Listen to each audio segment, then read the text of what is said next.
Please welcome the chairperson of the Shtráus Group, Miss Ofra Shtráus.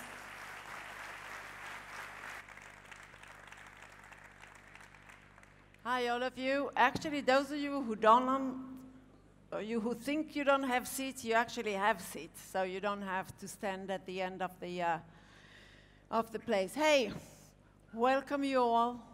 Welcome partners. Welcome friends. Welcome my family. It is a great day. And as you heard, I'm only the person who allowed it to happen. So, like 8 years ago, came an amazing team from the Shtráus Group with this idea. The truth is, I didn't listen to the details. I just saw their passion. I saw their passion to make it happen, so I said yes, and I joined you. They talked about creating a community in Israel, a community of food tech, a community that will be so strong that they will make the food industry in Israel much better. They talked about community that will be part of other communities around the world, will actually call for action to those other communities to join us, as we are doing here today, and with a mission to do the world a better one, or as we call it today, doing good by doing food. And you know, with the years, it became much more clear. I just want to make sure that I thank those of you who really made it happen. The team in the kitchen, the team in Alpha, the whole team in Shtráus that made sure that the details here are so beautiful and make sure the messages are actually made. So as they said, I only allowed it to happen. So is the board of directors of Shtráus, who said yes to this amazing journey. But I can tell you that when we started, in the room were 30 people. So we talked about food tech, but the truth is we had to fill the place with the Shtráus people. And just the thought that 1,500 people will sit in the room and will talk about food tech and how to make the world a better one was at that time just unbelievable. But one thing became really clear, that the mission is big, and it's not about just words, good or food. We just really realized, instead of just buzzwords, that technology is the only thing that will allow it to actually happen, to make the food a vehicle to make the world a much, much better one. So doing good by doing food is not a slogan anymore. And I just want to take the time and the minute to congratulate or to say to everyone, Shana Tova and Happy New Year. On Sunday, we are actually entering into the new year. And here in Israel and around the world, Jews will take the next 10 days to actually do a soul searching, to actually reflect on the things we have done in the last year or the last few years, really look into them, and to say, well, we want to change some things, leave them behind. Yes, you can see here, we have this habit or ritual of throwing the bad thing we have done to the sea and take with us to the new year only the good things and very important resolutions. So this soul searching is about taking responsibility and taking accountability to the things we are doing. So what a great way, actually, for us in the food world to do this. And that's what I'm going to do with you in the next 5 to 10 minutes. Accountability and responsibility on the things we have done and resolution for the next year. Or another way to say it, what I definitely understood that what we do in the present is actually going to define the future. So the future really depends on us, on the things we do today. We're not going to talk about futuristic things. We are going to talk about how we make today a better future. So, as someone who was born into the food industry, food is not just words for me, of course. I know that food matters. And food matters not just because of our sheer size, $15 trillion, $8 million who are 8 million people who are impacted by what we do, and in 2030, 9 billion people. 2 billion people work in the food industry today, and it's a quarter of the population. So yeah, the sheer size make us a pillar in national security. People talk about national security as if it's army. It's not true.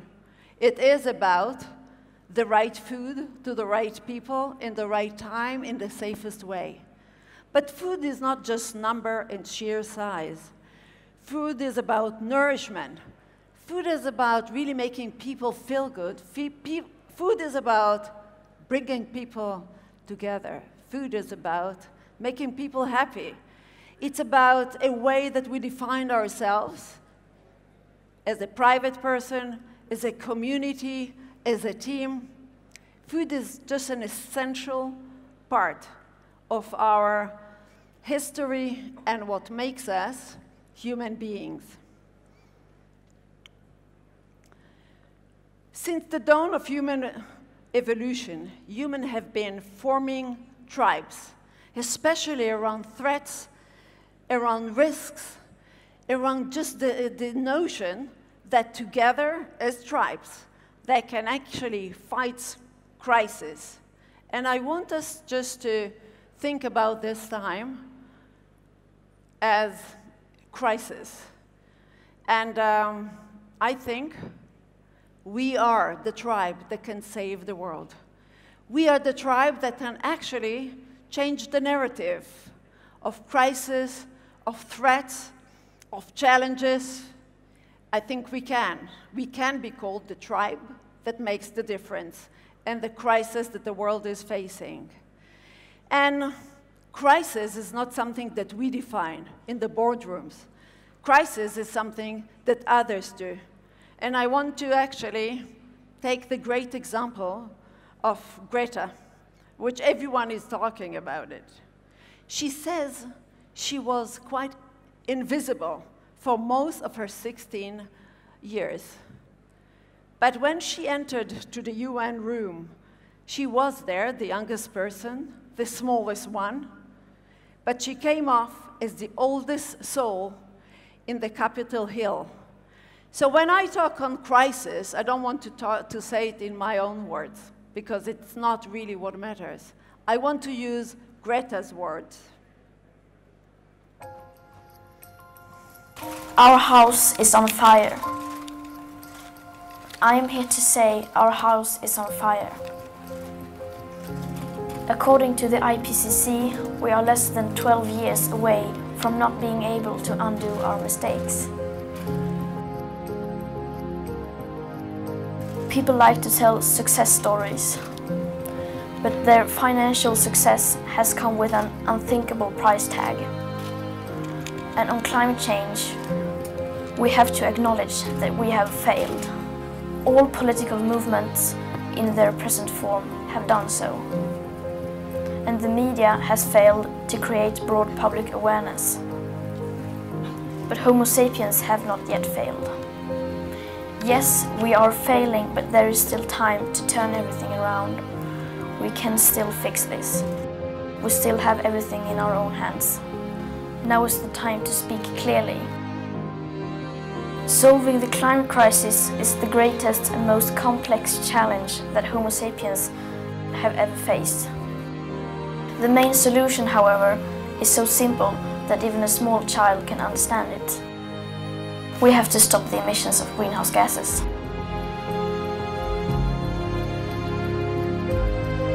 And either we do that or we don't. You say nothing in life is black or white, but that is a lie, a very dangerous lie. Either we prevent a 1.5 degree of warming or we don't. Either we avoid setting off that irreversible chain reaction beyond human control or we don't. Either we choose to go on as a civilization or we don't. that is as black or white as it gets. We must change almost everything in our current societies. The bigger your carbon footprint is, the bigger your moral duty. The bigger your platform, the bigger your responsibility. Adults keep saying we owe it to the young people to give them hope. But I don't want your hope. I don't want you to be hopeful. I want you to panic. I want you to feel the fear I feel every day. And then I want you to act. I want you to act as if you would in a crisis. I want you to act as if the house was on fire. Because it is. So in Greta's words, the house is on fire, and we need to act because our platform is a huge one. So right now in the UN, head of states, head of corporations are gathering now and thinking, how far are we from actually fulfilling the 17 UN development goals? So they are there just thinking how the world they want to see. They want to describe the world they want to see. I want us here to say, we are here to make all your dreams happen. So in the UN, they will say, they will put target, and we are here, the tribe that will make it happen. That's our role, that's the reason why we are together. But in order to meet all the challenges, in order to really make it happen, we cannot continue and do the things we were used to do. We have to reimagine the whole food world, we have to renew it, and we have to reassure everyone around it that we know what we are going to do. And when I talk about reimagining and renew, I'm talking, let's stop thinking about the food industry or the food world as a food chain. We are so used to say, from seed to table. That's our narrative, and I think we need to change it. We have to move from food chain to food stack. And what a great place in the food technology gathering to talk about food stack. And food stack is the only way that we'll be able to be a more inclusive category, to actually allow newcomers, new categories to be part of what we do. Because only us, only the big multinational agribusiness or food giants will not make it happen. We are not big enough, we don't have all the resources. We need a pharma business, we need the doctors around the world. We need every developer to be part of it. But for that, we have to stop thinking about ourselves as a chain, but as a food stack. That new intersection will happen, not only between food and food, or food and suppliers, but between food and biotech. And as Harari said, it's not that far that we will be able to hack also the human cell, not only phones. And once we'll hack human cells, we'll be able to know much better than any person that sits here what they need before they actually know it. So the food stack will allow us to actually do things with others. And while we do it, we have to let go on this pyramid that we are at the top. We have to let go of our ego that people are in the center, and to understand that we have to create an echo where we really understand that we are interdependent, that what happened to the planet impacts us. When things happen to animal, it impacts us. And when we are in bad shape, it actually disrupts the whole ecosystem. So from ego to echo will allow us to be part of something bigger. And while we do all those changes, we have to do it in a friendly way. Friendly to the planet, friendly to animals, and friendly to humans. Friendly to everyone. I'll stop here just for a moment, I'll say, I know, like you know, that those changes will be very difficult. And some say we will not be able to make it happen. But I believe that the right call for action will actually move us to remove the silos that we created, will actually make us work together to do those changes, because we, the people who are part of this new stack, are the people who can make it happen. But as I said, it's not in our hand, and we'll have to work really hard and in a friendly way. So you are here in the right moment and in the right place, because things started to happen. So whether you are a farmer who are looking to digital solutions to what you do, or you are an investor that look to invest in the food tech industry, all the big banks already are part of it. So 7, 8 years ago, there were no numbers, there were no finance behind our industry. Now there is. There is this urban farming that goes vertical. Scientists move into meat business. We see robots on the ground and drones in the air, helping actually having better agriculture, and we see investment there. We see personalized nutrition that goes digital. Things happen, there are categories. Citibank, UBS just published really a report on the numbers and the categories that you should invest, and there are amazing returns, and that's part of a very, very growing financial industry that happened behind us. So the future is bright, but it's not guaranteed. And I want to pause on one thing. Just not a while ago, technology was the answer to everything, to connectivity, to big companies. But we are at the time where most of the big technology companies lost trust. They are now going through scrutiny, whether they are doing things in an ethical way, where they take actually in their point of view all the stakeholders when they do things. The technology lost trust. So when we are just creating now a new category, we have to remember. We have to remember there are people there. We have to take everyone into consideration, because there are already new technology in the food industry that people don't want to accept. They want it natural. And at the moment, technology is perceived as the enemy of natural. So together, we have to gain the trust. We have to explain that technology is the friend of people, that they are the friend, actually, of food. I'm proud to stand here and to talk about a better world, a better future, a call for action, because I am first generation Israeli. You see here my grandparents. They were immigrants that came to Israel with a hope to create with agriculture a better country to their son, Michael, who is here, who was actually just 2 years old.